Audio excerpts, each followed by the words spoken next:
Bonjour à tout le monde. L'initiative de cette rencontre autour de construire l'autonomie et se désengager est venue du fait que plusieurs organisations nous ont contactés depuis l'année dernière ou sont dans un processus de désengagement. Et puis, on s'est dit qu'il y avait certainement à apprendre les uns des autres. Et quand on a appris que Monsieur Vallotton était de passage en Suisse et que l'association AAA était justement en fin de processus de désengagement, on s'est dit que c'était utile et certainement intéressant pour tout le monde de les entendre.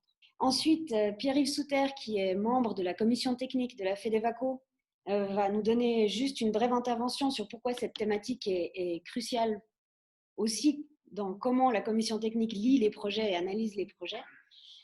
Et ensuite, on cédera la parole à Monsieur Vallotton, qui nous expliquera un peu tout le processus qui a amené à la situation d'aujourd'hui. Bonsoir, je m'appelle Pierre-Yves Souter, je suis agronome, membre de la commission technique de la FEDEVACO depuis 2015. J'ai travaillé 30 ou 35 ans dans différents pays d'Afrique et d'Asie. Qu'est-ce qu'on entend par pérennisation et autonomisation?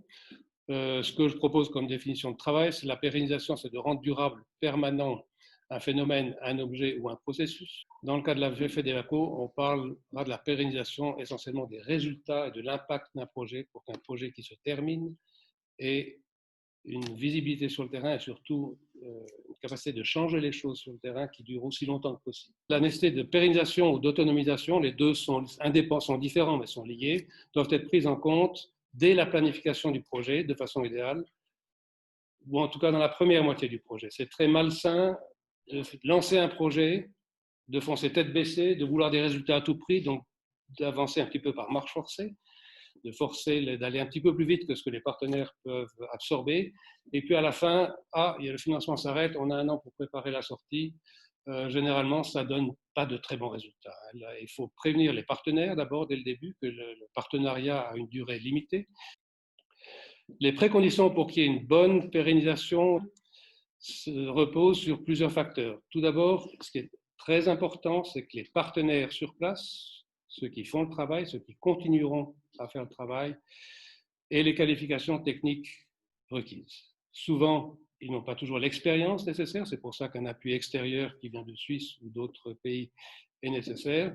Cette expérience, il ne faut pas se dire forcément on va faire 3 formations, après ça ils vont tout savoir et ils vont pouvoir continuer tout seuls. Non, le transfert d'un savoir-faire ou la génération d'un savoir-faire au niveau des partenaires, c'est quelque chose qui ne s'improvise pas, c'est quelque chose qui se prépare, qui demande du temps. Et c'est comme pour faire un enfant, on ne peut pas faire un bébé en 3 mois. Quand on se retire d'un projet ou d'un partenariat, il est important également de vérifier que sur place, tout ce qui est nécessaire à la poursuite des actions est disponible. Il n'y a rien de plus tricheur, je dirais, que d'avoir un projet. Pendant la durée du projet, on importe des choses de Suisse, on peut le faire, on a même souvent du hors-taxe dans certains pays. Et puis, à la fin du projet, on s'en va, et puis les partenaires sur place n'ont plus accès à ces éléments, ces matériaux, ces équipements qui sont indispensables pour la poursuite du projet et auxquels ils n'ont plus accès. Même chose pour les finances, quand on se retire d'un projet, on a généralement investi pendant un certain nombre d'années des ressources financières. Au retrait de ce projet, ces ressources financières qui viennent de l'extérieur doivent généralement disparaissent. Il n'y a plus de FEDEVACO, il n'y a plus de partenaires, il n'y a plus d'ONG locales. Donc, s'il y a des ressources extérieures qui sont nécessaires pour la poursuite des actions, il est bien sûr vital de faire en sorte que ces ressources puissent continuer à être autogénérées sur place ou générées sur place sans intervention extérieure. Et puis, ce qui est important aussi quand on quitte un partenaire ou un contexte, c'est que les partenariats qui ont permis de créer une success story sur le terrain doivent continuer, doivent même s'étendre. Donc, il faut montrer à nos partenaires comment établir des partenariats avec les partenaires existants, mais aussi avec peut-être d'autres partenaires qui peuvent émerger, de façon à avoir quelque chose, non pas une table qui tient sur 2 pieds, mais une table qui tient sur beaucoup de pieds et qui est bien stable. Et puis, il faut se dire aussi que dans un phasing out, il y a beaucoup de partenaires. Ce sont eux qui vont continuer les activités. Ces partenaires, il y en a souvent avec qui on s'est très bien entendu. Il y en a d'autres qui étaient plus difficiles institutionnellement ou pour des questions de personnes. Il faut laisser personne au bord de la route. Même s'il y a des partenaires qui sont difficiles, il faut tout faire pour les mettre, les garder on board et faire en sorte qu'ils continuent à appuyer, ou en tout cas à ne pas bloquer le transfert des responsabilités qui a été mis en place. En guise de conclusion, je dis toujours, quand on est gestionnaire d'un projet, il faut penser à pourquoi le projet va se casser la gueule. Et quand on sait pourquoi il va se casser la gueule, on peut identifier les risques et travailler sur ces risques justement pour qu'il ne se casse pas la gueule. Donc, il faut anticiper quels sont les problèmes potentiels qui risquent de compromettre l'autonomisation à terme et la pérennité du projet pour anticiper et non pas résoudre les problèmes, mais éviter qu'ils ne se posent. Et je crois que c'est extrêmement important, toujours deviner qu'est-ce qui ne va pas marcher pour faire en sorte que ça n'arrive pas et que le projet continue à marcher. Eh bien, bonjour, bonsoir. Donc, je m'appelle Jean-Denis Valoton. Ravi d'être ici pour racontant pourquoi ce projet en Amazonie brésilienne. En fait, c'est une initiative personnelle, moi en Suisse, par le fait d'avoir eu une rencontre avec un Brésilien préoccupé sur certaines problématiques du côté de l'Amazonie et des parcs nationaux qui se mettaient en place au détriment des populations locales, où tout est devenu interdit du jour au lendemain et le gouvernement ne s'occupe absolument pas de trouver des solutions économiques pour ces gens-là. Initiative locale, voilà, M. Miguel Rocha Silva, c'est cet homme, normalement. Donc il a cherché des solutions. Qu'est-ce qu'il pourrait faire, lui, pour essayer d'améliorer ses conditions? Et il a pensé à une chose qui est absolument merveilleuse. C'est un pionnier, en fait, dans la région, histoire de récupérer justement tous ces déchets de bois des chantiers navals de Novaron. Il y en avait beaucoup à l'époque, des mètres cubes et des mètres cubes que les gens brûlaient au bord du fleuve, simplement. L'idée a été de récupérer tous ces résidus et de créer un petit projet de formation pour que ces jeunes puissent avoir des revenus par saison du bois, simplement. Alors bon, si on faut relever un peu des étapes ou des faits qui sont importants des études de pérennisation, dans notre contexte d'ailleurs aussi, certaines choses qui sont importantes de relever, notamment la création en Suisse, donc d'ailleurs aussi, et avec un comité 100% bénévole. Et un soutien remarquable dans la confiance et la solidarité de la FEDEVACO. La création de la fondation, bien sûr, alors mettre en place une entité locale, une fondation pour donner justement en pensant à la pérennité. La création de l'association des producteurs, qui s'appelle Novarc, qui a été un fait important aussi. Et là, je ne l'ai pas dit, reconnaissance du top 100 artisanat à l'échelon national. Ça veut dire qu'on est dans les 100 meilleurs producteurs d'artisanat au Brésil. Et effectivement, ça, c'est une ouverture pour les marchés extraordinaire. Donc, voilà. La création de l'atelier des enfants et plus tard de ce programme des adolescents qu'on a appelé Pro Futur. Et le partenariat avec la municipalité dans le financement des enseignements, des enseignants que nous avons, une partie. Ça a été une clé de la continuité importante. La rencontre maintenant avec l'actuel président de la fondation, qui est Rui Tone, qui est un businessman, on va dire, de São Paulo, mais qui aidait déjà pas mal de petits projets dans les communautés. L'appui financier des entreprises locales du tourisme pour assurer le fonctionnement de la fondation, donc ça aussi c'est une clé.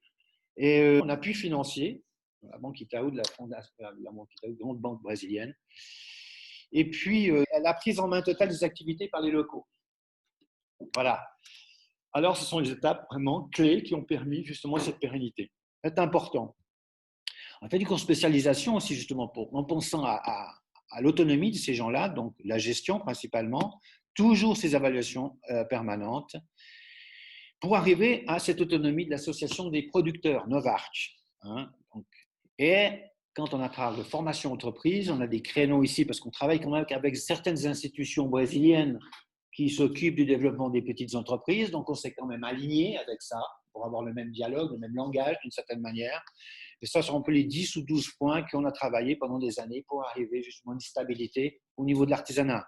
Les points forts à présent concernent du chef de projet sur le site. Donc, j'y habite, j'y travaille, des fois 6 ou 7 jours par semaine. Ça, je pense, a une influence énorme sur la possibilité de maintenir et de gagner une pérennité. On est toujours là-bas. Les rapports réguliers, donc effectivement, entre le chef de projet et le comité de l'association, des visites sur le site, et puis la participation du chef de projet, c'est-à-dire aux assemblées générales, chaque année, un voyage en Suisse pour motiver nos chers membres donateurs à continuer leur effort pour financer nos projets.